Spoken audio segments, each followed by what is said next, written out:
Hey there, this is Kristin from KristinCoaching.com. Today I want to be discussing why people stay in bad relationships. And this video today really does hit home for me because I have a very close family member who is struggling in her relationship and is on the outs of finally breaking up after years together and enduring a lot of unhealthy dynamics and potentially what I would consider a bad relationship. And I know that you've been there as well. Either you've been in a bad relationship yourself and you have stayed for various reasons, or you know somebody who is in a bad relationship. When I say bad, I'm referring to really unhealthy. And I think it's important to know why people stay. We need to know what the motivation is. Why do we stay? Why do we allow ourselves to endure day after day, heartache, pain, unhealthy dynamics, despite knowing that it's not good for us? Why do other people who we love, family members, friends, coworkers, do the same exact thing? We need to know what our motivation is and what's keeping us there. And tackle that piece in order to be able to move forward and get out of this really unhealthy dynamic. We need to know what is going on. So we're going to be discussing why people stay in bad relationships. I have 6 main reasons, and I'm going to educate you on those today. So before we dive into those 6 reasons, please subscribe to my YouTube page if you haven't already. You'll get a notification and a pop-up every time I create a new video for you guys, okay? Okay, so reason number 1 why somebody would stay in a bad relationship is people start to think that abnormal things, they become normal. So abnormal becomes normal. What I mean by that is, usually when you're in a relationship or, again, friends or family are in one and something crazy happens, whatever it is, maybe maybe your partner who you're in the bad relationship with, all of a sudden they just yell at you. They yell and they degrade and say, you're worthless, you're nothing. And when that first happens, right, you're like a deer in headlights and you're super shocked and you're like, I can't believe this person is talking to me like this right now. I can't believe we're even having this fight and engaging in this. And you feel so hurt and you feel so scared and it's just awful. It's awful, awful, awful, right? That's the first reaction. That's what happens at first. But let's say that second fight comes up and your partner does that same exact thing to you again. Well, your initial reaction of being the deer in headlights isn't going to really happen again because it already happened before. You've been there. You've experienced it. You know what it's like. You know it felt crappy. You know it felt poopy. You know it didn't feel good and there were a lot of unhealthy things going on in that argument. But it happens again. And then you deal with it as it goes. But let's say it happens the 3rd time and the 4th time and the 5th time and things just keep repeating itself over and over and over again. That first abnormal thought that you had in argument 1, you're going to think that at argument 50 or argument 100 that it's going to actually become normal and a way of life. And this is what happens in unhealthy relationships and unhealthy dynamics, that things that happen in the beginning are big deals and you know that it doesn't feel right and it feels wrong. But you stay for whatever reason. Usually it's that emotional connection and that sense of you feel that the person loves you and it feels good. So you're willing to maybe put aside other feelings and red flags that you see for whatever your partner is doing to you that is bad. But over time, you start to think that these unhealthy dynamics are just a way of life and they become normal. So I think that's a big reason why people stay.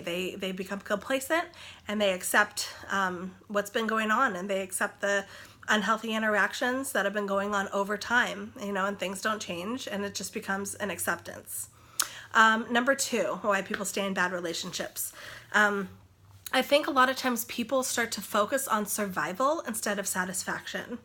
Okay, because remember, when big issues happen, when intense yelling, degrading, disrespectful, oftentimes in those types of dynamics, people are usually on the verge of breaking up a lot.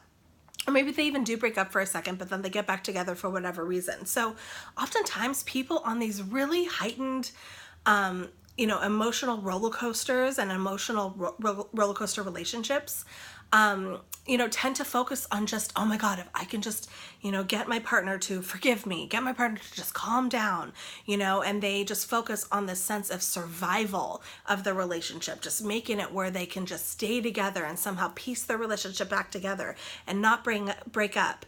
That is what they focus on. The satisfaction piece, which is what I think that is a higher level of need that people do need to be focusing on, that gets pushed to the side. That doesn't matter in these types of unhealthy, bad relationships. What matters is just the sense of survival, and people want it so bad that they're willing to compromise their satisfaction over the survival piece. So I think that's a big reason as well. The focus is off, the focus is different. The focus is on the emergency, putting out the fire type situations versus the overall level of happiness and satisfaction in the relationship. That's not even in the mind, because they just want to have it survive and make it for whatever reason, and by all means that's the focus. Number 3 of why people stay in bad relationships: low self-esteem and self-doubt. That's a big one. When you feel not worthy, when you feel not good enough, not pretty enough, not smart enough, not good, whatever it is, not feel enough, and you feel that, oh, I'm just not going to find anybody else who's going to love me like the person I'm with loves me. You are going to stay, and you're going to become complacent, and you're going to stay in this relationship because you don't think that you can get better.